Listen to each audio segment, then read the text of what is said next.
డ్రైవర్లందరికీ నమస్తే అన్న. నేను టెంపరీ డ్రైవర్గా వెళ్తుంటాను. నేను కర్నూలు నుంచి చిరుగుప్పకి యాక్టింగ్ వెళ్ళాను. మొన్న నన్ను తీసుకెళ్ళాక అక్కడ వాళ్ళ ఫ్రెండ్స్తో సిట్టింగ్లో కూర్చొని సారు మందు తేమని వాళ్ళ గుమస్తాకు పంపించారు. ఆ గుమస్తా బండి పంచర్ అయినందున నాకు కాల్ చేసి అతను కార్ తీసుకుని రండి అని చెప్పారు. అక్కడ తెచ్చే క్రమంలో లేట్ అయిందని చెప్పి నా కారు చెప్పకుండా తీసుకెళ్ళామని చెప్పేసి నన్ను చెప్పుతో కొట్టారు. నన్ను దూషణ చేస్తూ మాది లంజా కూడా దాన్ని తిడుతూ నా పైన చెప్పు తీసుకొని కొట్టారండి. మళ్ళీ అన్న మన తోటి డ్రైవర్ ఎంతో హుందాగా బతికేతని చెప్పడానికి కూడా బాధపడుతున్నాడు, మాట్లాడలేకపోతున్నాడు. మళ్ళీ ఇది వాస్తవమే. అతను జరిగిన అవమానం నాకు జరిగినా మీకు జరిగినా మీ నోట కూడా మాట రాదు.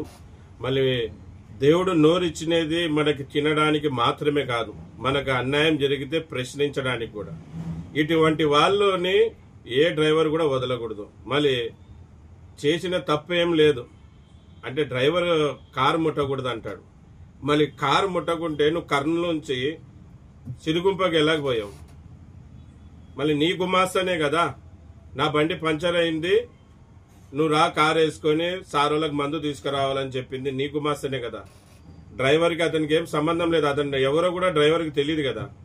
మళ్ళీ నువ్వే నీ గుమాస్తనే నీ కోసమే మందుకు పోతే నువ్వు వచ్చినాక తాగి మైకంలో ఉండి ఇలాగ డ్రైవర్లని నోటికి వచ్చినట్టు మాట్లాడి డ్రైవర్ల మీద చేయి చేసుకుంటావా? ఎవరు అడిగేవాళ్ళు లేరు అనుకుంటున్నావా? నిన్నైతే ఊకే వదిలిపెట్టే పరిస్థితి లేదు. డ్రైవర్ సమాజం అంతా దీని మీద గల్లమెత్తుతారు. ఖచ్చితంగా నిన్నైతే వదలం, గుర్తుపెట్టుకో. డ్రైవర్కి క్షమాపణ అడిగేంత వరకు. మళ్ళీ డ్రైవర్ అన్నలారా, మళ్ళీ మన డ్రైవర్ అన్నకి న్యాయం జరగకుంటే అతన్ని హోటల్ దగ్గరికి వెళ్దాం, అతని ఇంటి దగ్గరికి వెళ్దాం.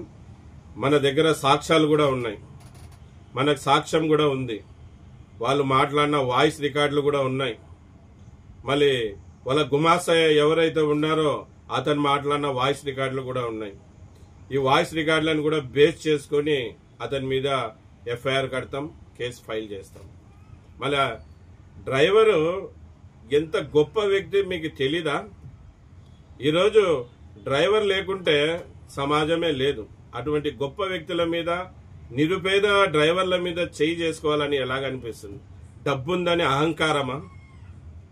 అహంకారం వదిలిస్తాం. నిరుపేద డ్రైవర్లకు ఎవరు అడిగేవాళ్ళు లేరు అనుకుంటున్నారా? డ్రైవర్ల కోసం డ్రైవర్ యూనియన్లు ఉన్నాయి. ఖచ్చితంగా మిమ్మల్ని అయితే ఊకే వదిలిపెట్టాం, మీకు గుణపాఠం అనేది చెప్తాం. మళ్ళీ దేశ ప్రధానమంత్రి వస్తున్నారు కనుక మేము కూడా ఇప్పుడు ఎటువంటి కార్యక్రమాలు చేయకూడదు కనుక మేము సైలెంట్ గా ఊకే కేసు ఫైల్ చేసి వచ్చాం. మళ్ళీ ఈ వీడియో మీ దగ్గర కూడా పంపిస్తాం. నా పేరు ఎస్ అన్వర్ బాషా. నేను సేఫ్టీ డ్రైవర్ అసోసియేషన్ ఫౌండర్ని, అలాగే ఇప్పుడు ప్రెసిడెంట్ గా కొనసాగుతున్నాను. అందరికీ నమస్తే. మధు, ఇంకా ఏమన్నా చెప్తావా? అంతేనా? మాట్లాడలేకపోతున్నారు. మళ్ళీ ఈ వీడియో డ్రైవర్ గ్రూపుల్లో అంతా కూడా షేర్ చేయడం జరుగుతుంది.